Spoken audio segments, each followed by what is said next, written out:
乌克兰手推车导弹摧毁俄空军工厂，乌多线作战，俄进攻受阻，夺得土地失去未来。欧正要表示，俄罗斯已经战略失败。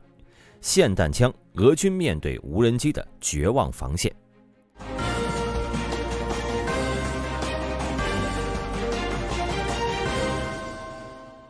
近期有情报显示，乌克兰军事力量可能再度瞄准俄罗斯南部的塔甘罗格机场及其毗邻的飞机制造设施，发动新一轮的袭击。福布斯报道指出，乌克兰可能动用其最新研发的帕利亚尼西亚攻击无人机参与这次行动。该无人机是以低成本高能效著称，代表了乌克兰工业的最新成果。据消息人士透露，这次乌克兰采取复合式武器策略，运用美国提供的陆军战术导弹系统火箭、改装的苏联时期的 S-200防空导弹以及远程攻击无人机。10号当天夜里，塔甘罗格多处地点传出爆炸声，现场图像显示，爆炸主要集中在贝里耶夫工厂周边区域。塔甘罗格其距离乌克兰前线不足160公里的战略位置，频繁成为乌克兰远程打击的目标清单之一。这次行动的目标疑似是指向贝里耶夫飞机制造公司的厂区，该公司是专注于生产包括 A-50 预警机在内的关键军事装备，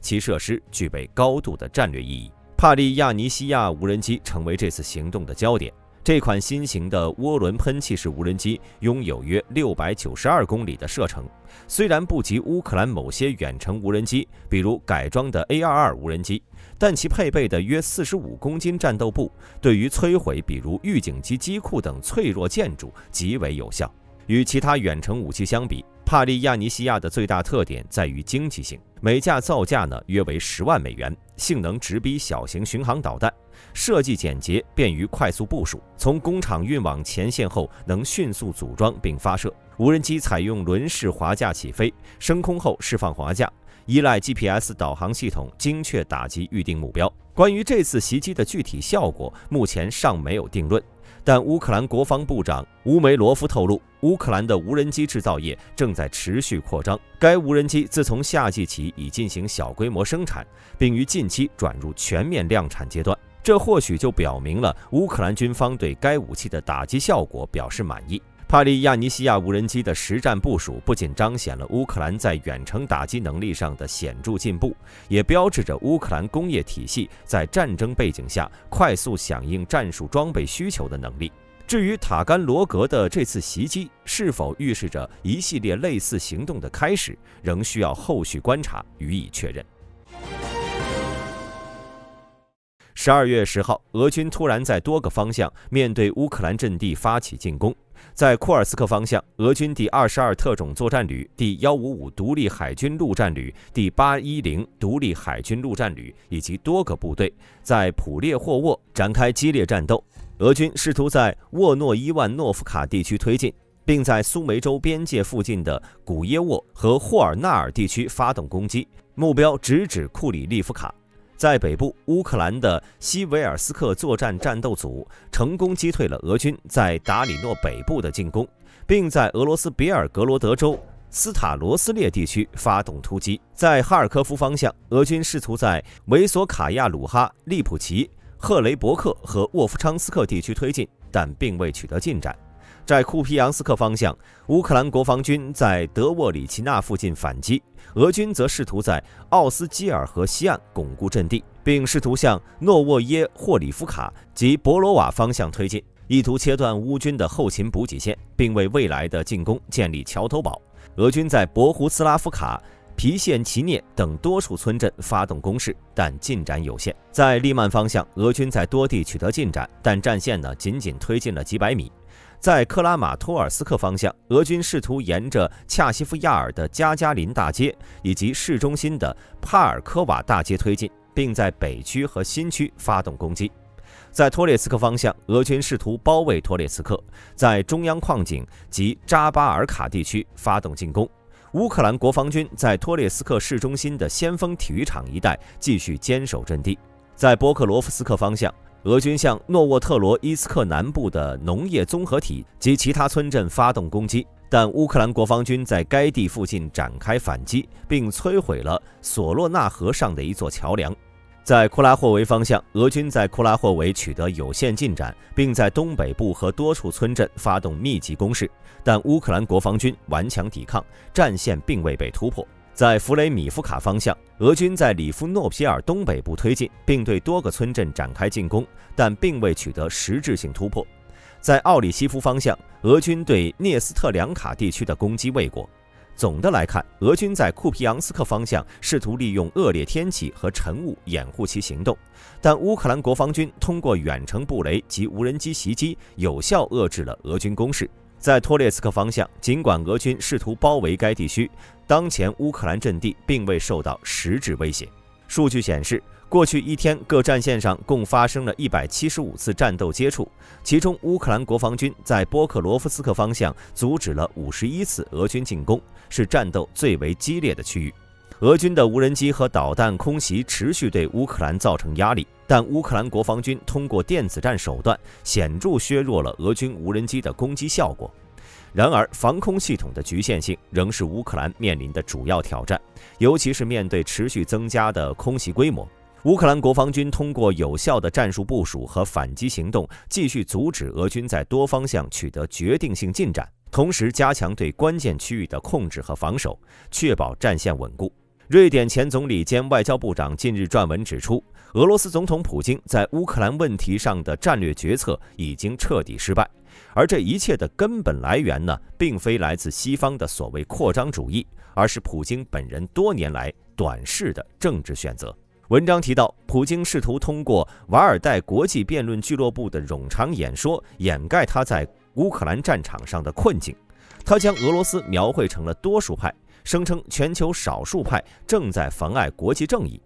然而，普京的言论并未获得国际社会的支持，尤其是在联合国未来峰会上，俄罗斯试图阻挠最终公报出炉，被全球南方国家一致否决。作者回顾了过去20年普京在乌克兰问题上的多次重大失误。2004年，乌克兰总统大选成为普京失策的开端。随后，克里姆林宫通过高压手段干预乌克兰事务，结果却适得其反，使乌克兰更加坚定地转向西方寻求支持。2013年，普京通过施压乌克兰总统亚努科维奇，迫使其放弃与欧盟签署联合协议。这一决议引发了广场起义，最终导致亚努科维奇流亡俄罗斯。普京随后的回应是吞并了克里米亚，试图通过武力重新控制乌克兰。然而，这一行为不仅激化了俄乌矛盾，还使乌克兰彻底放弃了中立立场，加速了其与北约和欧盟的全面合作。2022年，普京全面入侵乌克兰，是其战略误判的巅峰之作。